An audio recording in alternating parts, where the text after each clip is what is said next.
You're listening to the Packernet Podcast Network. What's going on, U.S. Cellular customers? I've got good news, so don't hit skip, at least not yet. I'm talking about their special customer event, Us Days. What is Us Days? It means exclusive offers just for their customers, just to say thanks, like $1,200 off any phone, plus $300 off any tablet. No, I didn't just misread that. They must really like you. Us Days at U.S. Cellular, exclusive offers just for you, just to say thank you. Right now, U.S. Cellular customers get $1,200 off any phone, plus $300 off any tablet. Terms apply. Now's the time to save 30% on wedding jewelry, only on BlueNile.com. Make sure your wedding ring is the one, with your pick of diamond and lab-grown diamond bands, all hand-finished and graded for excellence. Or surprise her with something blue she'll love for life, like a stunning pair of sapphire earrings. Blue Nile's jewelry experts are available 24/7 to help, from fit questions to style advice. Right now, get up to 30% off at BlueNile.com. BlueNile.com.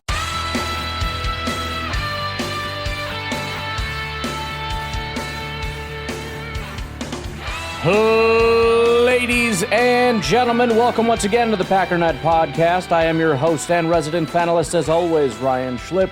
Check us out online, packernet.com. Find me on Twitter, pack_data. Well, today we're going to do exactly what was promised. We do have the whole media availability shindig going on for yesterday's podcast, or practice, excuse me. So we're going to go over that. Before we do that, though, there's something pretty serious we got to talk about here. Apparently, Joey Chestnut will not be performing at the Nathan's hot dog eating contest. I don't know how such a travesty could have been allowed to take place. It sounds as though there's some kind of a dispute in terms of the contract and whatnot. So let me back up. Joey Chestnut, the reigning Nathan's hot dog eating champion. Nathan's was paying Joey Chestnut a 4-year, $1.2 million deal. So $300,000 a year. On top of, I believe, I don't know if it's on top of or just part of the deal, but he was given $200,000 to appear at the hot dog eating contest. He decided to sign a contract with Impossible Foods, which is a fake meat company. And so they're obviously offering him considerably more. I would imagine, all things being equal, he'd rather be involved with Nathan's. But they're offering him probably, I would assume, more than $300,000, minimum $400,000 a year to be the spokesperson for Impossible Foods and specifically their hot dogs, I would assume. As a result, the Major League Eating entity, whatever it is, bureau, organization, decided to ban, they're the ones that hold the competition, Joey Chestnut, from competing in the hot dog eating contest. And sounds like they tried to work it out. They tried to give some concessions here and there, but essentially he was not allowed to maintain a contract with Impossible Foods. He wasn't willing to give up the contract, and so they decided to ban him. Joey Chestnut went on social media and said that they're trying to change the rules as far as other sponsors he's allowed to have. I don't know the ins and outs of this whole thing, but this is a travesty for many reasons. First of all, Nathan's and the MLE, the Major League Eating organization, should never have allowed this to happen. If he needs more money, give him more money. I mean, Joey Chestnut is that dude, man. And now you're going to have a competition and somebody's going to win and everyone's just going to scoff and go, that dude ain't it. He ain't going to beat Joey Chestnut. And all this, if Impossible Foods and Joey Chestnut were smart, they would set up their own thing on the exact same day at the exact same time. And they would have Joey Chestnut pounding fake nasty bean hot dogs or whatever nonsense they put in those things. Hopefully it doesn't make him sick. I don't know if he could eat them. Suppose it can't be too much worse than hot dogs, but still, I mean, a change of taste. He's been eating Nathan's for a long time. I don't know. But you just let him crush the competition, and they'll probably get a larger viewer base anyways. It would be huge, the amount of people watching Joey Chestnut pounding these impossible hot dogs. They shouldn't have allowed it to happen. But also, and believe me, I get it. You can't turn down the money. I would probably do it as well, although I don't know if I could eat these things. But Joey Chestnut, bro, You are the hot dog king, and you're signing with a fake meat company? Come on, man. Some nasty vegan dogs? Come on, bro. This is just such a heartbreaking thing all around. The food world lost Joey Chestnut to a vegan company. Or vegetarian. I don't know if they're vegan or what. It's just, such a tragic day. Such a tragic turn of events. And it's sad. It's truly sad. But anyways, why don't we go ahead and dive into this here? We'll get started with, can you hear me? I can't hear myself. I'm losing everything. I need new headphones. I need a new mic. There we go. I can hear myself again. Ay. So first of all, I just want to say shout out to everybody that's covering the event. I'm very appreciative of the Green Bay Packers media. This is one of my favorite things that they do. And again, I'm largely appreciative of it because I try to cover other teams, the Chicago Bears, the Vikings, the Lions. There's nothing. I mean, there might be some other teams, but there is just nothing in terms of the amount of coverage that you get as a Packer fan. It's one of a kind. I mean, the Vikings have a decent group of people. The Lions have nothing. They just have nothing. So shout out to all of them. I will try to give a couple kudos here and there as we go along as far as telling you who the tweet is from. Not going to do it every time because it gets obnoxious, but here we go. All right, Herman says, that's Andy Herman for those that don't know. Rehab group today, Zach Tom, Tyler Davis, Alex Magoo, Katan Oladapo, still don't know how to say his name, I'm trying to remember, Spencer Wagey, Jarvion Howard, and Jamon Green. He goes on to say, Quay Walker, Romeo Doubs, and Christian Watson are the only three players, not including the offensive and defensive lines, that are not involved in the special teams drills to start practice. Everyone else is getting reps on kick return and kick coverage. Packers working on the squib kick in the new kick return period, both emphasizing the kick itself and the returners getting to the squib kick before it gets to the end zone, a strategy many teams are likely to utilize once the season starts. It's interesting to think about. I'd have to see it. I'm trying to think. I mean, obviously there's a danger in if you allow it to go into the end zone. So I would have to think you want to kick it kind of short, and the point of the squib is maybe to mess up the timing of it all, but there really is no timing because, I mean, it really seems like a waste of energy to do that because nothing starts until they touch the ball, I believe, unless maybe when it touches the ground it can start. I don't remember. I don't know. But if it's when the person touches it, I don't fully understand the point other than wasting time. I'll have to try to make a mental note of that. We can look into that later. Be interesting to kind of dive into some of the different strategies that it seems like teams are maybe employing. Paul Brettel points out this is the last practice until July 22nd. I believe he means last public practice because they got another one tomorrow. But this is going to be the last time we see them for a month and a half-ish. So dead period is upon us after today. Don't usually bring audio into it, but it's hard to find a video of Campanile screaming where you don't play it. So here he is kind of working with Edgerrin Cooper. You can't really see it, obvious. I mean, you can't see it at all. I will describe it, though. It's on top of him screaming. He's telling them to block, to shed, and then just like what we've seen in a lot of these other drills, again, emphasizing turnovers, after sheds, he runs over and punches the ball out. That seems to be in just about every drill. Most drills that I've seen have had something to do, defensively anyways, with getting the ball, even if it's just picking up a fumble drill, punching the ball out, whatever it is, making sure that these guys are focused on not just creating the fumble or whatever, but also making sure you get your hands on it and actually, catching it or recovering it. So here's the audio just because it just feels good to hear the guy screaming.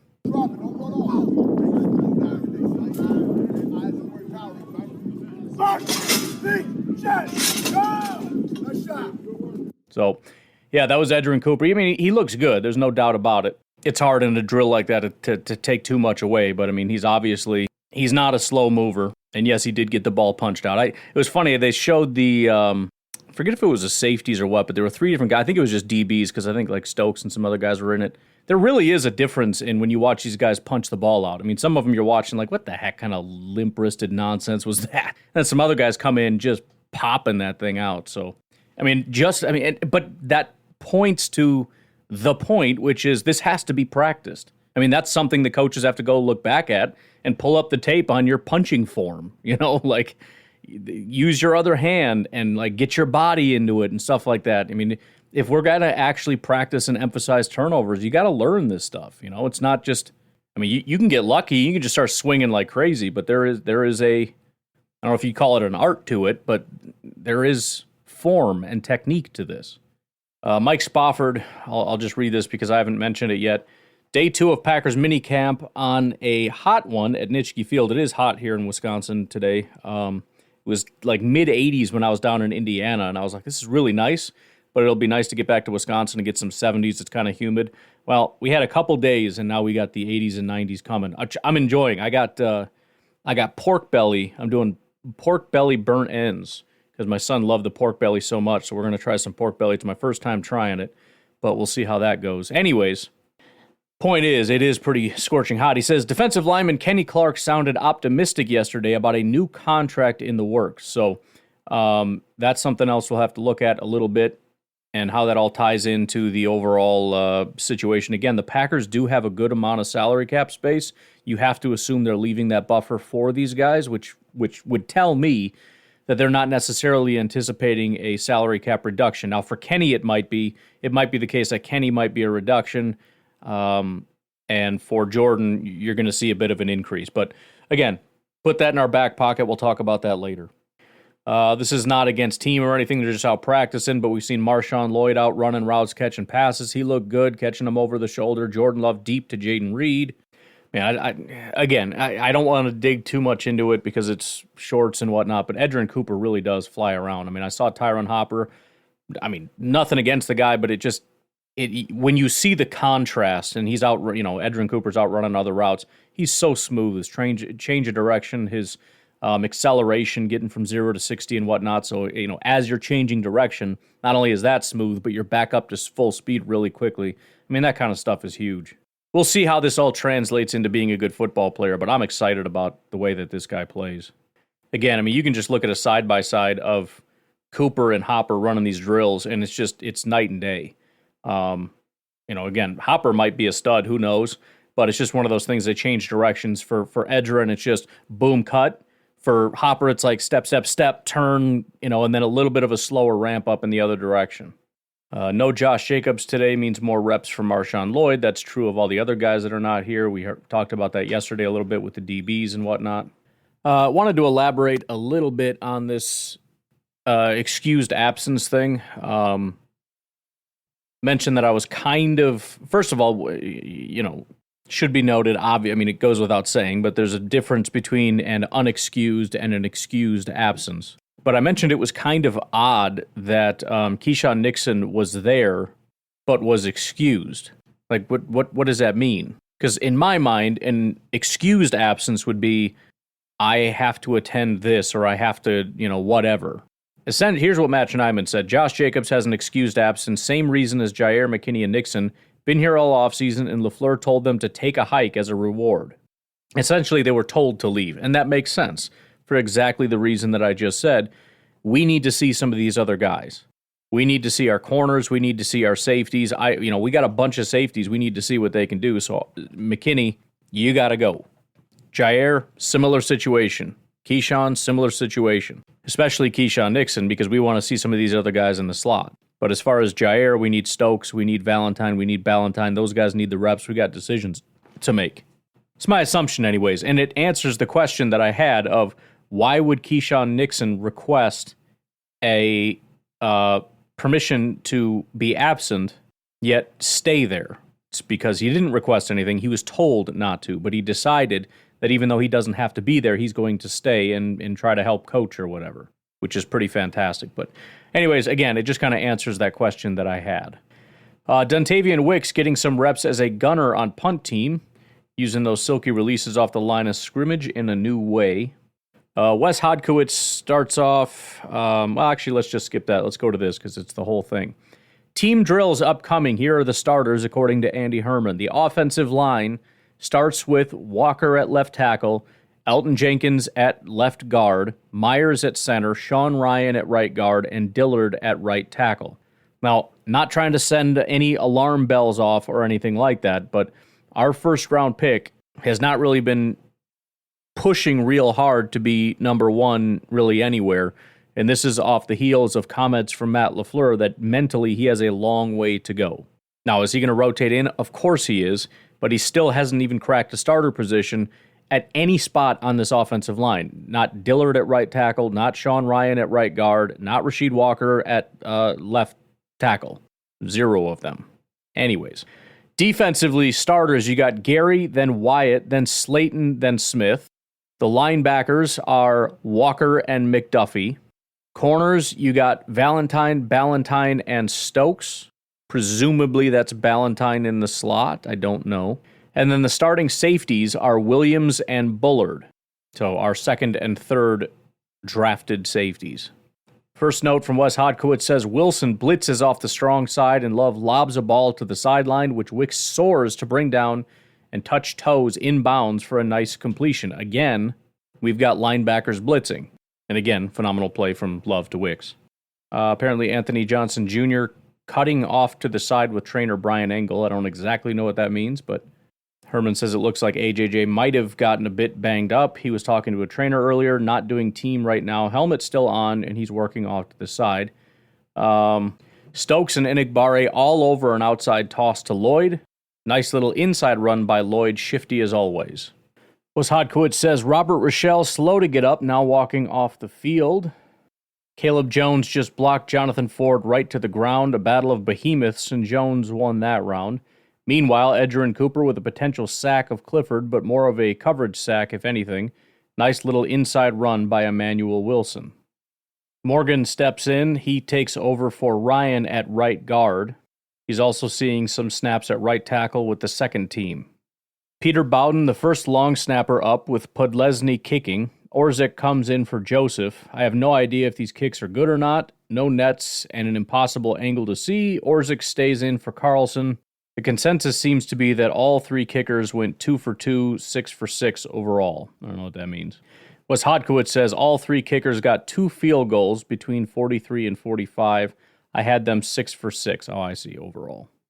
Anthony Johnson Jr. back in team. Bo Melton opens with a nice diving snag from Love.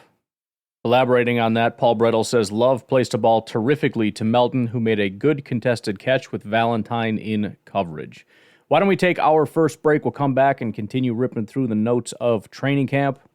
We will be right back. You know, in the hobby, it's not easy of being a fan of ripping packs or repacks. We always hype ourselves up thinking we're going to get some kind of a mint signed Jordan Love card or something.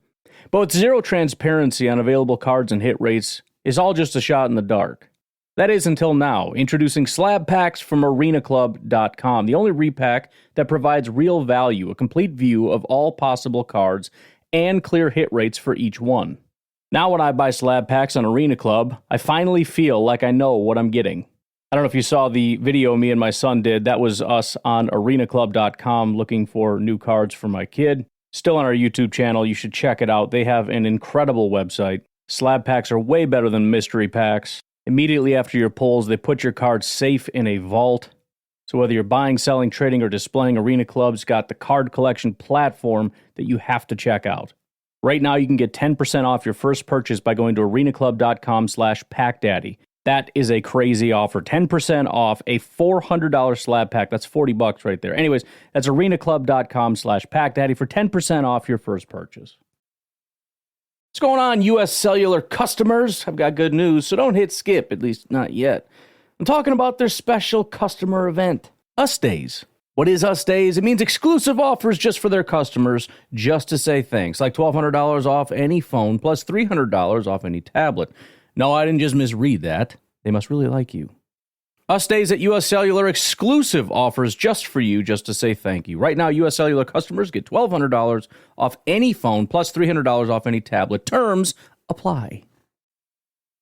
Ryan Reynolds here from Mint Mobile. With the price of just about everything going up during inflation, we thought we'd bring our prices down. So to help us, we brought in a reverse auctioneer, which is apparently a thing. Mint Mobile Unlimited Premium Wireless. How to get 30, 30, bit to get 30, bit to get 20, 20, 20, bit to get 20, 20, bit to get 15, 15, 15, 15, just $15 a month? Sold! Give it a try at mintmobile.com/switch. $45 up front for 3 months plus taxes and fees. Promo rate for new customers for limited time. Unlimited more than 40 gigabytes per month slows. Full terms at mintmobile.com. When you need mealtime inspiration, it's worth shopping Kroger, where you'll find over 30,000 mouth-watering choices that excite your inner foodie. And no matter what tasty choice you make, you'll enjoy our everyday low prices, plus extra ways to save, like digital coupons worth over $600 each week. You can also save up to $1 off per gallon at the pump with fuel points. More savings and more inspiring flavors make shopping Kroger worth it every time. Kroger, fresh for everyone. Fuel restrictions apply. All right, picking right back up. Rashawn Gary just absolutely smoked Dillard. Dillard on the ground. Love to Watson over the middle, complete, but Evan Williams would have had him dead to rights in a game. There's a video of Luke Musgrave making a beautiful one-handed catch right along the sideline. Brian Wood elaborated a little bit on that Watson catch. He says, Christian Watson beats Carrington Valentine to the middle of the field on an in-cut a couple of reps later. Good separation, and Jordan Love doesn't miss. Sharp start to team period for QB1 today. Marshawn Lloyd with a sick one-handed catch on a screen pass that goes for around 20 yards. Lloyd caught it and just immediately burst right past Slayton. Nice play by 32. Love to Dobbs for a nice pickup. Sapp right there to make the play, but the ball beats him. Nice play from 10 to 87. Paul Brettel elaborates and says, really nice series for Love and the first team offense. Wes Hodkowitz says, Love has thrown some darts today, threading the needle just now on a pass into the wind to Dobbs. Aaron Mosby just beat Jordan Morgan clean for a would-be sack of Clifford. Morgan follows it up with a false start. It's been a tough start to OTAs and minicamp for Morgan. Rochelle with a fantastic pick of Clifford, who has now thrown, 4 picks? Yeah, Clifford's 4th pick of minicamp. Brian Wood has Jordan Love's first 5 throws of this team period. Out route to Bo Melton, check down to Dillon, in cut to Christian Watson, check down to Marshawn Lloyd, come back to Romeo Dobbs. 5 completions to 5 different targets. Can't do better than that. Rochelle is back and almost picked off Clifford on a comeback throw intended for Hicks. I'm guessing that's not, I don't know. That is a pick. Clifford throws a deep wobbler to DeBose, incomplete, but maybe some DPI. Evan Williams with some pressure off a blitz. Now we got safeties blitzing. Lecitus Smith with a low snap to Pratt, who does a nice job handling it and completing short over the middle. Pratt high and behind Turay, who can't hang on. Ryan Wood on Jordan Love's next couple throws. He says, Jordan Love to Christian Watson middle, Love to Heath slant, Love to Luke Musgrave on a screen, Love to Romeo Dobbs slant. 9 straight completions before finally tossing 1 incomplete to Heath, though Corey Ballantyne would have had a sack. Still, Jordan Love is having a day.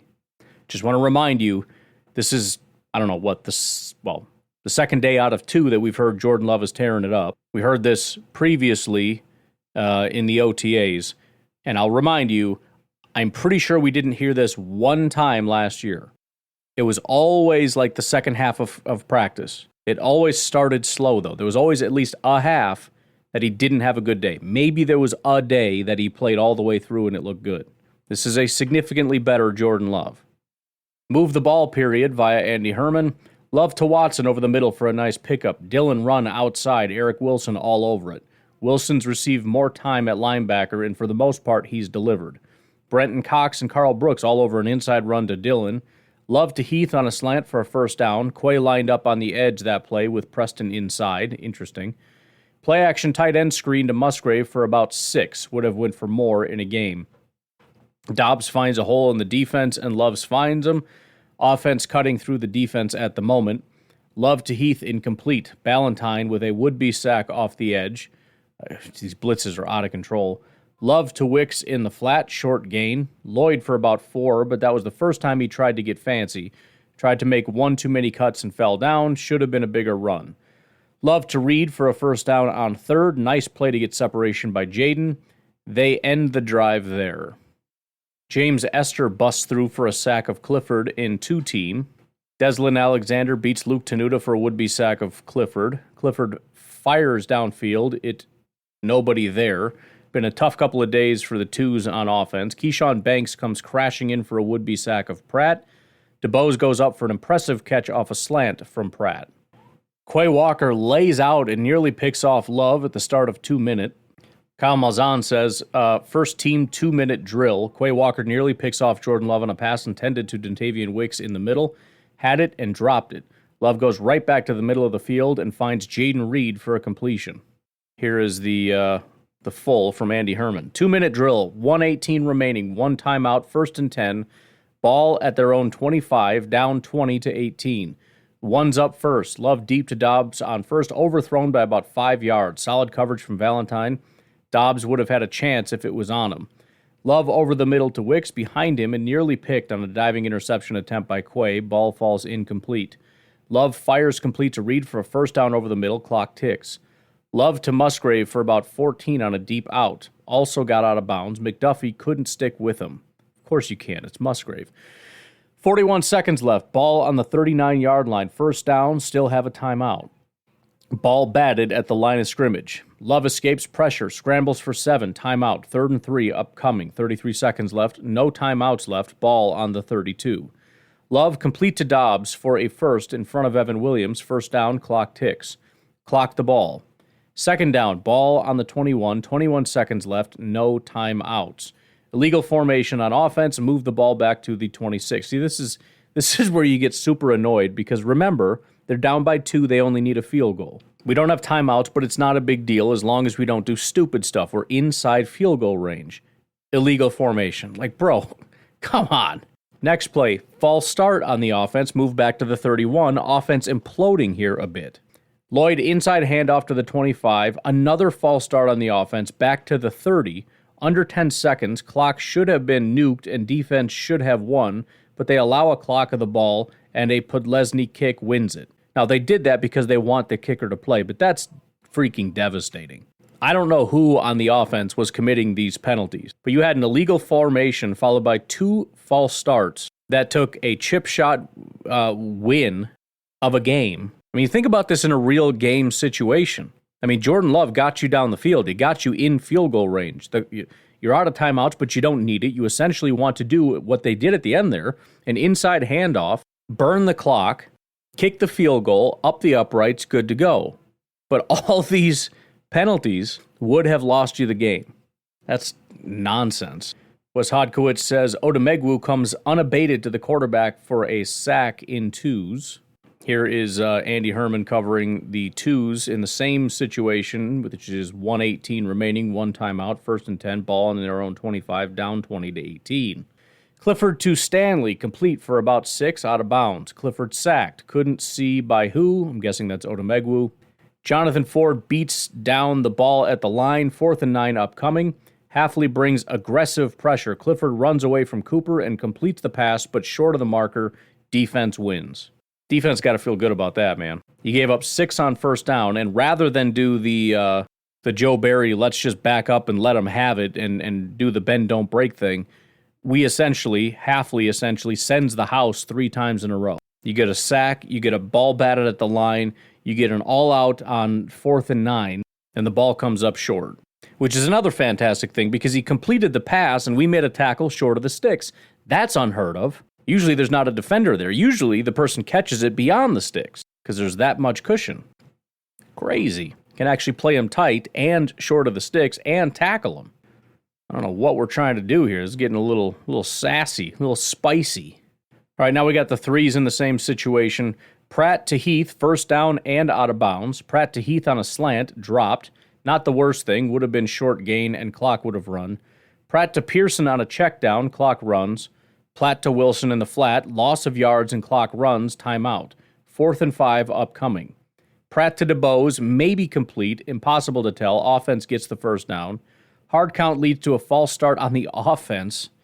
1st and 15, 40 seconds left, no timeouts. Pratt check down to Merriweather, 3 yards, clock ticks. Pratt fires a seed downfield into a hole between Rochelle and Sapp. Ball gets to Melton, but Melton can't come up with it, and it falls incomplete. Rochelle stays down after the plays. Yes, definitely shook up, but walks off his own power. Packers move to final field goal period with loud music. So, as far as I can tell, defense won all 3. I know technically the ones got it, but they shouldn't have. Final kicking period with loud music and crazy teammates all around them. This is what they talked about yesterday, where they really try to make it as distracting as possible. Podlesny, wide left. Joseph, good. Carlson, good. Podlesny, good. Joseph, good. Carlson, good. So everybody made it except Podlesny on the first kick. So you got 2, 2, and 1. 2 for Carlson, 2 for Joseph, 1 for Podlesny. And all of those were tough. It looks like the first series of kicks was from the 51. Podlesny was the only one that missed. The other 3 kicks were from 54, and all 3 of them nailed it. So that's pretty impressive.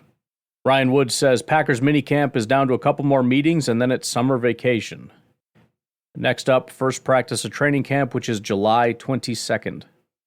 We'll take our final break. When we come back, we'll get into some of this press conference stuff. We'll be right back. Hey, it's Kaylee Cuoco for Priceline. Ready to go to your happy place for a happy price? Well, why didn't you say so? Just download the Priceline app right now and save up to 60% on hotels. So whether it's Cousin Kevin's Kazoo Concert in Kansas City, go Kevin, or Becky's Bachelorette Bash in Bermuda, you never have to miss a trip ever again. So download the Priceline app today. Your savings are waiting. Go to your happy place for a happy price. Go to your happy price, Priceline. With threats to our nation waiting around every corner, adaptability is more important than ever. When conditions change without notice, quick strategic thinking is crucial. And with obstacles consistently impending, determination is essential in overcoming them. It's this willingness, decisiveness, and resilience that sets Marines apart. With our fighting spirit, we don't just fight battles, we win them. Marines are the constant our nation counts on to fight the unknown. And through adaptable problem solving, we do just that. Learn more at marines.com. Have you ever experienced turbulence on a flight and wondered why? And you can see all the terrain around you. You've got no issue with visibility or anything? No, everything's PG. Maybe you've sat on the tarmac for hours wondering why your plane isn't moving. Well, we're outside here. They're saying the ramp is closed. They won't let us park because of Air Force One. Listen in on the conversations between pilots and air traffic controllers on the Air Traffic Out of Control podcast. 510 Whiskey declaring an emergency. There's smoke in the cabin. I need to make a landing right now on 31 left. We have the most interesting, wild, and funny ATC recordings you will ever hear. Check out Air Traffic Out of Control wherever you listen to your favorite podcasts. All right, getting into the press conference with head coach Matt LaFleur. Coach Matt LaFleur says it is to be determined if the team will take 3 kickers into training camp. Ultimately, that's going to be Goody's decision, but that is something that we have talked about. Don't really have a ton of thoughts on that in terms of my personal preference. I mean, it's important to get it right, so I understand it from that standpoint. I also, though, still kind of feel as though, Anders is going to win, and so I would hate to waste a spot just for additional competition. He went on to say Anders has had a pretty solid spring so far. Oh, and actually, Matt confirmed it was the last day of minicamp. Instead of a team-building activity tomorrow, he's going to give the team the day off. They went bowling last week, so it is done. Says with an early start to camp, he wanted to maximize their rest. Knocks on wood, the team is mostly healthy. LaFleur says the search for the best 5 on the offensive line won't really unfold until training camp begins and the pads come on. He says Romeo Doubs has had an outstanding spring, per Matt LaFleur. Arrives early, stays late, cannot think of a bad day that he's had out there. Said before, whether or not he's a top 3 guy on this team, as far as the wide receiver spot, he is probably the hardest working of the group. He always has been. LaFleur says his priority for Romeo Doubs this offseason was to, quote, open up his stride as a runner. He's embraced that, and I think you've seen that. He's had a lot of great moments, I think. And then I can't think of a bad day after that. Matt LaFleur says there was one play today he thought the offense was going to trick Edgerrin Cooper on. Cooper sniffed it out so well that LaFleur asked the defensive coaches if they showed Cooper the practice script, and they hadn't. That's really impressive. Matt LaFleur mentioned that in training camp, they'll start to hone in on where Morgan is going to be. He won't be bouncing around quite as much. Some Vikings news here. Kevin O'Connell, not necessarily shocking news, but Sam Darnold will be the Vikings' #1 quarterback entering training camp. He mentions, Matt LaFleur, that is, he says, I think that we've laid a good foundation. It is a good start, talking about what they did so far. He says he thinks Rochelle will be okay, but that's why we ended team period and transitioned to the final field goal session. Preston Smith said Rashawn Gary having a healthy offseason entering the season instead of rehabbing a torn ACL will help him. Quote, I'm expecting a lot of big things out of him. No Diddy. I have no idea what that means. Oh, okay. I got it. It's my first time hearing that. I didn't know what that meant. Okay. All right. Never mind. You don't need to look that up. Then I've got a clip here of Rashawn Gary talking a little bit about Hafley. Going to be 24, or is it too soon still? You can tell the energy around the building from top to bottom is great, especially on defense, having, kind of a whole new staff, kind of a whole new life. We're loving it on defense and with the offense, man. I love these swaggers. It's not like last year at all. So, we come back, everybody work day in and day out. Like I told everybody to come back, 1% better than what we were today when we left. We're going to be fine and where we want to be. What's your first impression of this scheme with Hafley? Attack. Aggressive, and I'm loving it. Really just pin your ears back and relax and play. How big of a difference is it going from outside linebacker standing up to more of a defensive end role now? Similar, about the same. Nothing really different, just my hand in the dirt.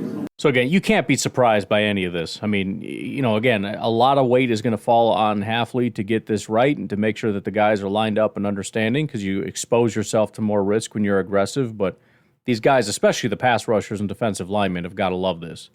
It's a heck of a lot less thinking. Again, a lot of the thinking is put on Hafley's shoulders, and a lot of the playing is for the players. And I think the players are just loving that. And again, it's not just lip service. We're seeing it. I mean, every freaking play, somebody's going on a blitz. Now, that's not necessarily how it's going to go in the regular season. This might be more of a practice thing, both for the defense understanding as well as putting additional pressure on the offense. But still, it's a very different situation.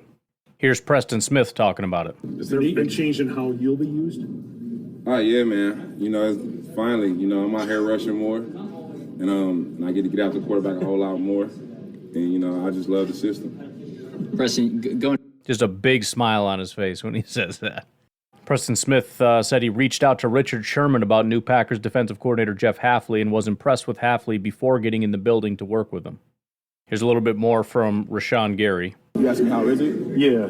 Oh, it's a blessing. I remember when I first got back here and I was talking to the training staff, I'm like, I missed this. I actually missed this. So, just having an off-season to do what I need to do, work on parts of my game that, I really couldn't have had time to work on last year is very important and very crucial to me. So now I'm just enjoying it. Thank you, God. Is it better that you don't have to deal with the questions from us asking about how your knee is feeling? Man, any type of questions y'all got, man, I got an answer for y'all. So. What is it that you focus on now that you have that extra time away from rehab that you didn't have a year ago? What parts of your game are you really digging into? Man, I'm talking about just, top to bottom, from my run to the pass. So there's always things I can get better at, from, having my hands tight on my run to play action on pass to get off the block a little bit faster. So I'm just going back to working on my overall game. So run the pass. So bottom line, he spent a lot of time rehabbing his ACL issue. Wasn't really practicing last year at all. So he's just saying it feels so good to be back and actually being with the guys and actually running through the drills and letting the coaches see things and tweak things and kind of getting my game up a little bit, as opposed to just kind of coming in cold like he did last year. Here's a clip of Preston Smith. I mentioned he talked to Richard Sherman. Here's a little bit of that from him. He's a guy that's going to put all the players in position to make plays. He's going to utilize our strengths and the players' strengths to make sure that we go out there and we play successful. I think that's a good thing when you come into a new system, or you play a new system. You want to kind of understand how you're going to be used and make sure that you're not underutilized and that you get to actually show your talent and play at a high level. And I think with this system, we got a lot of talented guys on every level. And I feel like with these calls, the calls he's making, and from the progress I see in practice, that there's going to be a lot of guys making a lot of plays this year. And Green Bay defense is going to be, causing a lot of plays and helping the offense be in position. And this team, with the young guys on offense and the talent we have with Jordan Love and his receiving core and our backfield and our offensive line, I think it's going to be a lot of big things happening this year for the Green Bay Packers. And, as a Packer fan, it's hard to disagree with that. I mean, we've been through this before where we think that big things are coming for the defense and it doesn't necessarily happen. We've also thought big things are coming from the offense and it kind of sputters out like it did in 2022. But again, we're sitting here going, Jordan's playing like a top 5 quarterback. Our receiving core looks top tier. We've got an incredible backfield. Offensive line, we'll see, but we know we have several good pieces. It's certainly not going to be the worst in the NFL. And now if we can finally unlock this defense, why wouldn't big things be coming for Green Bay, Here's Preston talking about being 30. And is there any extra sense of responsibility being in this? I mean, besides y'all keep on reminding me, I'm my 30s. I don't really think about it much. But, like now that I'm talking to y'all, I'm just starting to feel old. I wasn't feeling old at first. I was just, I was thinking about it, but I wasn't really thinking about it till y'all keep on reminding me of my 30s. I really be thinking I'm 29 or 28 sometimes. I feel like I'm aging backwards, but when y'all keep reminding me of in my 30s, I start to really feel old. Preston kind of elaborating on that. Just taking care of the little things, the recovery, make sure I take care of my body. I put the right things in my body, and I make sure that I don't do anything to jeopardize my health. And I make sure I stay on top of my, my recovery process and taking care of my body so I don't have to miss those games. Of course, being an older guy, they feel like you start to get fragile. It's not like that, I'm like fine wine. I'm getting better ways, as you can see. And, I'm just happy to be here. I'm just happy to work with these guys. I'm just happy to go, I'm looking forward to the season and things that's going to come. I'll say this, too. I've never seen Preston like this. I remember back in the day when Preston and Zadarius first came along, Zadarius was kind of the fun-loving guy cracking jokes, and Preston was he's always polite, but just very stoic. I don't know if it's just because it's the last day before he goes on vacation or what, but I've never seen him like this happy, this much, as far as smiling and cracking jokes and everything else. I've never seen it before. But anyways, again, I'll comb through days 1 and 2 again and just see if there's any major nuggets that I missed. Those are just kind of the quick notes that popped up. Got some other things we got to cover, but for today, that's about it. That's the end of the notes, so I will leave you with that.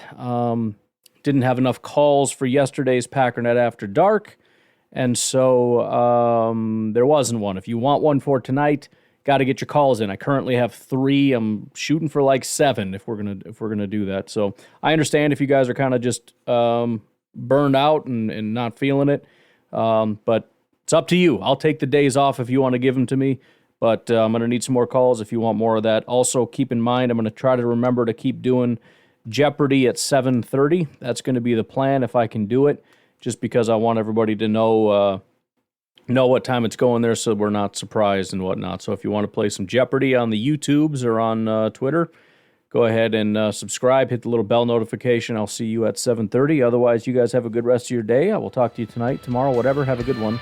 Bye-bye.